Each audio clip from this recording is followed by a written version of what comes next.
અહીંથી 5 ધોરણથી શરૂ થાય, છેવટ સુધી કોલેજ. ધર્મના સંસ્કાર યુક્ત અહીંયા ખૂબ ખૂબ એને ધર્મના સંસ્કાર આપવામાં આવે છે. You are very lucky. So you are studying in this school. God's name brings happiness in your life. આ સ્કૂલના પ્રેસિડન્ટ લક્ષાબેન છે, પણ હકીકતમાં આ સ્કૂલના પ્રેસિડન્ટ સ્વામિનારાયણ ભગવાન છે.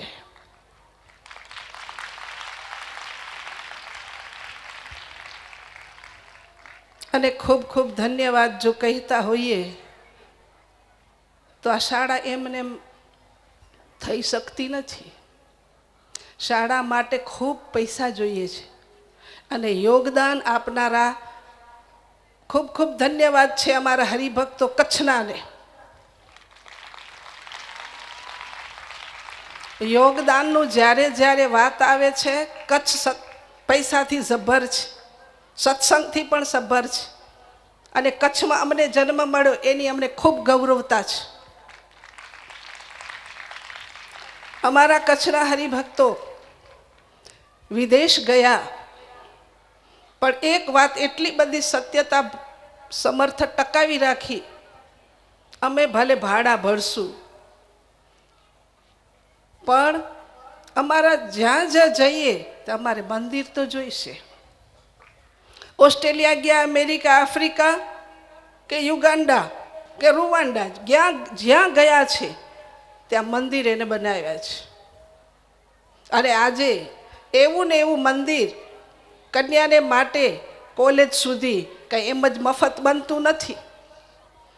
ભગવાન પાસે એટલી પ્રાર્થના કરીએ કે કચ્છના હરિભક્તોને એવી ને એવી દાતારી વાપરતા રહે, એને એવી તંદુરસ્તી આપે અને એવું એનું દિલ ઉદાર આપે કે આવા સંસ્થાઓમાં પૈસા આપી અને અમારી દીકરીઓને ભણાવી અને દીકરીઓને સુખી રાખે. ધન્યવાદ છે અમારા હરિભક્તોને. હરિભક્તો સંતો કહે એમ જ કરે અને સંતોના આશીર્વાદથી હરિભક્તો બધાય સુખિયા છે.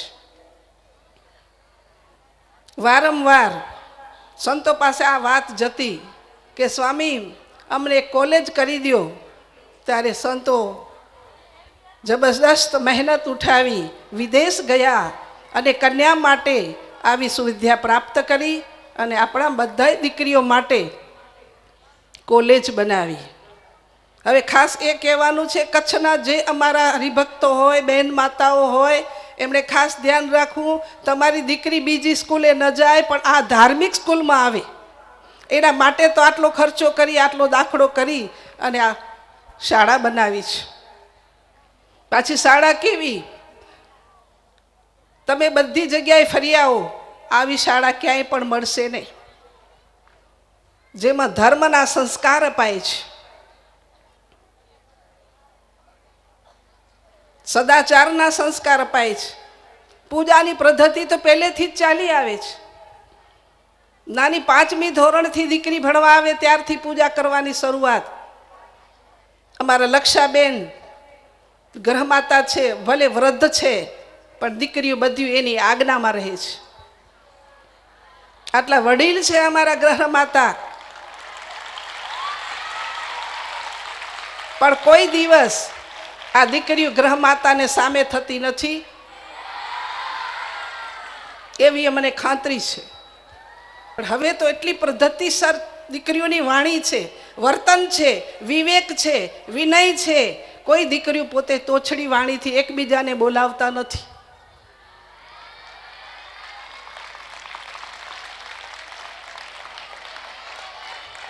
પૂજા પાઠ તો કરે, માનસી પૂજા કરે 5, સાંજે આરતી કરે લક્ષાબેન, ત્યારે નવીનજી મૂત સમાન વર્ણમ એનું મોઢેથી બધું બોલે છોકરીઓ, દીકરીઓ. આ આપણી કન્યા શાળાનું ગૌરવ છે. જમો થાળ જીવન જાઉં વારી, એ આ બધી દીકરીઓને કંઠસ્થ આવડે છે. બીજી શાળામાં જાવ તો પૂછા કરો, જમો થાળ આવડે? બીજી શાળામાં ના આવડે, એ તો આપણી શાળામાં આવડે. સ્વામિનારાયણની શાળા છે એટલે વારંવાર કહું છું, તમારી જેટલી દીકરીઓ હોય એને આ શાળામાં ભણવા મૂકજો. એને ધર્મના સંસ્કાર અહીં સભર મળશે. દીકરી મોટી થશે. અમારા અમરભાઈ કહી ગયા કે દીકરી કુંતાજી સીતાજી જેવી થશે, દ્રૌપદીજી જેવા થશે. માનુકવાના બાઈ પણ કહી ગયા એના જેવા થશે. પણ આ દીકરીઓમાંથી લાડુબા, જીવુબા, લાધીબા અને કરણીબા જેવા પણ આ દીકરીઓમાંથી થશે.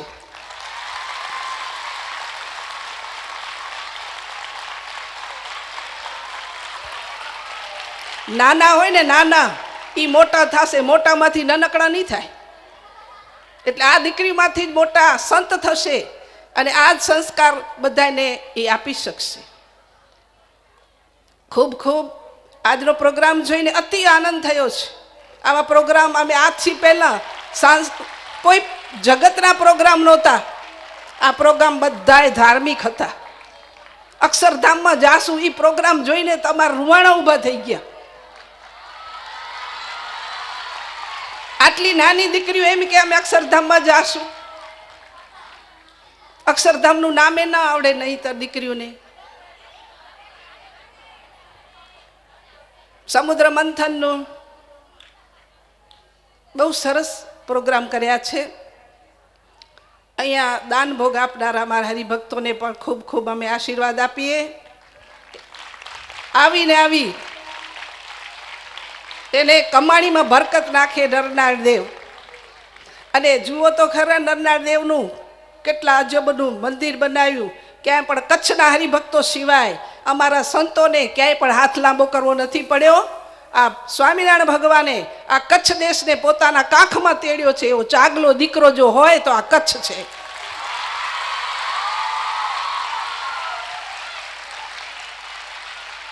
આવા કચ્છમાં આપણે જન્મ મળ્યો. અતિ ભાગ્યશાળી તમે છો ને અમે છીએ. સત્સંગથી તો સભર, પણ ધનથી એ સમૃદ્ધ. ક્યાંય કોઈને આંચ આવે નહીં.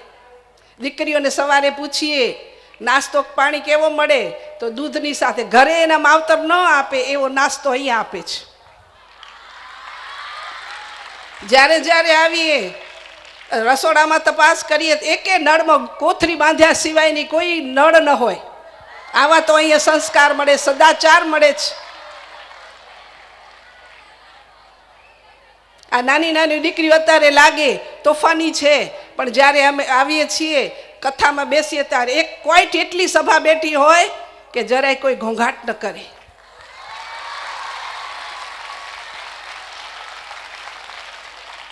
આવીને આવી દીકરીઓ રહે. અમારા હરિભક્તોને ખૂબ ખૂબ 24 ગામના બાઈઓ અમે તમને આશીર્વાદ આપીએ હૃદયગત. આવા ને આવા ધર્મના કાર્ય માળાથી જે કામ થાય ને માળાથી થાય. પૈસાનું કામ તો પૈસા જ જોઈએ.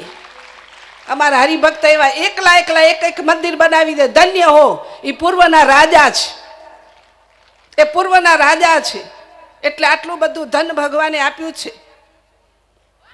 અને પૂર્વના રાજા હોવા છતાં ખૂબ દાન કર્યું, પણ ભક્તિ કરવાની રહી ગઈ એટલે ભગવાને એ બધાય હરિભક્તોને અહીં કચ્છમાં મોકલ્યા. રાજા જેવો વૈભવ છતાં પણ સંતના જેવું જીવન જીવે એ અમારા હરિભક્ત.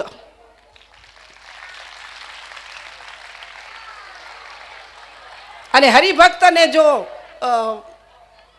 કમાણીમાં બરકત આપનારા, આરોગ્યવાન આપનારા જો હોય તો એ સ્વામિનારાયણ ભગવાન. અને એવા આપણે સંતો મળ્યા. આવો સત્સંગ, સર્વોપરી સત્સંગ મળ્યો, ખૂબ આનંદની વાત. વધારે ઝાઝી સમય ન લેતા અમારી દીકરીઓને ખૂબ ખૂબ ભલામણ આપીએ છીએ કે જેવા છો એથી વિશેષ વિશેષ ધર્મના સંસ્કાર ટકાવી રાખજો. મા બાપને ઘરે જઈને જય સ્વામિનારાયણ કહેજો. અને મોટા થાવ ને સાસરે જાઓ તો તમારા સાસુને પણ વંદન કરજો. જેવી જાગૃતિ હમણાં છે સત્સંગની, કથાની, કીર્તનની, એવી ને એવી જાગૃતિ વિદ્યામાં રાખવી, કારણ કે જે માટે આવ્યા છો એ પહેલું જોઈશે. તો આવી ધર્મની સંસ્કાર ટકાવી રાખવા માટે આ શાળા બનાવી, એમને પણ ખૂબ ખૂબ ધન્યવાદ. જે કરતા હતા છે કાર્યકર્તાઓ, એમને પણ ખૂબ ખૂબ અમને આભાર માનીએ છીએ, ખૂબ ધન્યવાદ, ગૌરવતા રાખીએ છીએ. સદાયને માટે આપણા સત્સંગ, કચ્છનો સત્સંગ અને આવી શાળાઓનો સદાયને માટે રંગ ચડતો ને ચડતો રહે, એવા ખૂબ શુભ નરનારાયણ દેવના ચરણમાં પ્રાર્થના કરી વિરમું છું. સહજાનંદ સ્વામી મહારાજ.